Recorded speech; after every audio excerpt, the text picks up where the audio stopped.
And Stuff in Flux is a concept where we are exploring the future of goods or physical products, be it a newspaper, be it food, be it anything that has like a physical appearance. And the starting point is that just because we have a digital revolution doesn't mean that goods would become not important in the future. There are clear tendencies, there are clear indication that certain goods and products are even more important than in the past. And what we are exploring and doing research of is that what are the kind of attributes, what are the kind of specifications, what are the things that needs to be in a product in order to be attractive also in the future. And when we're thinking about that, we can't think about like goods in isolation. We need to always look at the big pictures, because the value of many physical things are now being defined by what digital is. As an example, for instance, vinyl records that are going through almost like a revival again. The meaning of those vinyl records is very different from what vinyl records meant when they were originally introduced. Because now a vinyl record is almost like a backlash to the digital. It's something that certain people assign a lot of value because it's a real object, it's something that you feel you can own, you can touch, and there are certain rituals around the use of vinyls. And these rituals are something that we appreciate because we lost that when music streaming was introduced.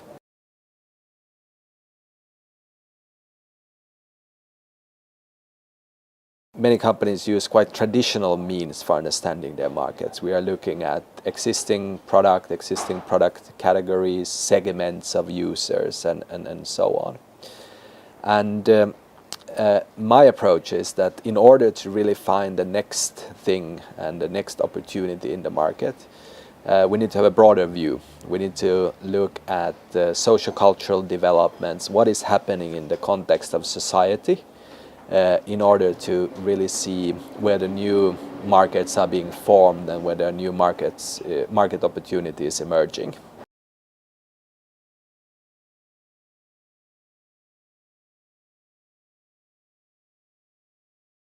Most successful media currently are to some extent shareable.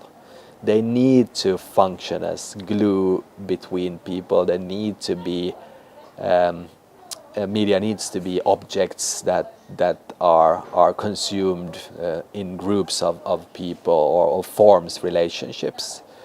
So in that specific case, the relationships are simply very important to understand and one very relevant perspective to finding new opportunities in the market. In a way, it's not that difficult even, because maybe we working for a specific company, a specific industry, feel that the world around is extremely disruptive. Our industry has totally changed over a short period of time. But when you take the broader view and you really look into people's everyday behaviors and try to understand like the logic of how those behaviors are being performed, where they come from, why people are behaving in a certain way, the world looks, sometimes at least, surprisingly stable, because there is still like a historical development of everything. And of course, that's very much up to the skills of people working in a company to be able to see the big picture and see that what is the role of your specific industry in people's overall life.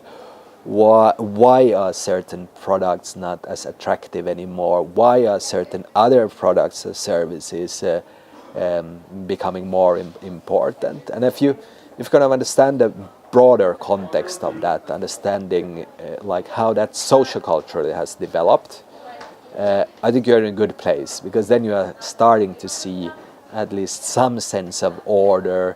You are not necessarily getting more prediction power in how your exact product will be performing in the future, but you will at least get a sense of where the market is going, because at the end all markets develop because consumers are behaving in a certain way.